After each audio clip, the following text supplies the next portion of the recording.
Hindi nahihingi ng dagdag singil sa pasaheng Transport Group Piston kapag inalis ang VAT at excise tax sa langis.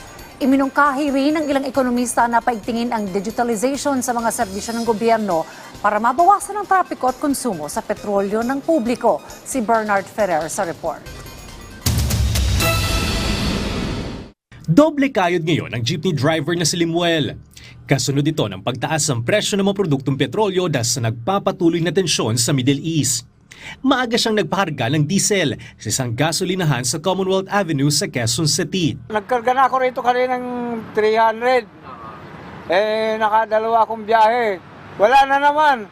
Gaganyan na lang ang diesel ko. Kaunting-kaunti na. Ayon kay Limuel, naghanap pa siya ng ibang gasolinahan na may mas murang presyo ng diesel.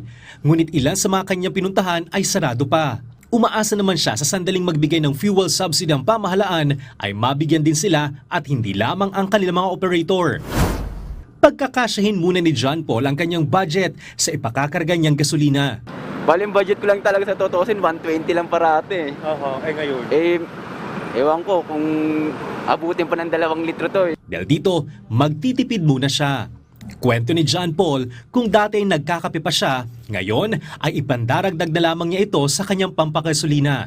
Sa Commonwealth Avenue, umaabot na sa 69 pesos and 50 centavos ang presyo ng diesel. Nasa 60 pesos and 90 centavos naman ang regular gasoline, habang 67 pesos and 18 centavos ang premium gasoline.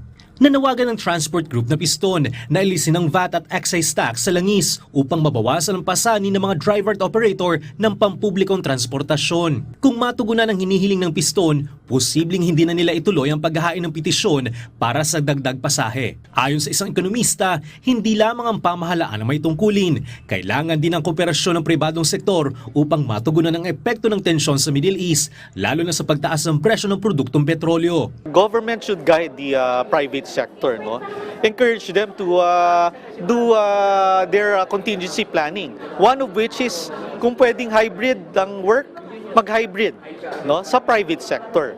Instead na mag-meeting sa isang opisina, baka naman pwedeng video teleconferences na. Iminungkahi rin ito na paigtingin ang digitalization sa mga serbisyo ng pamahalaan para mabawasan ang trapiko at konsumo sa petrolyo ng publiko. Kasabihan noon, kung maikli ang kumot, matutong mamaluktot. Ngayon, sa mataas sa presyo ng produktong petrolyo, hindi lang pagtitipid ang kailangan, kundi diskarte at pagiging masinop. Bernard Ferrer, para sa Pambansang TV sa Bagong Pilipinas.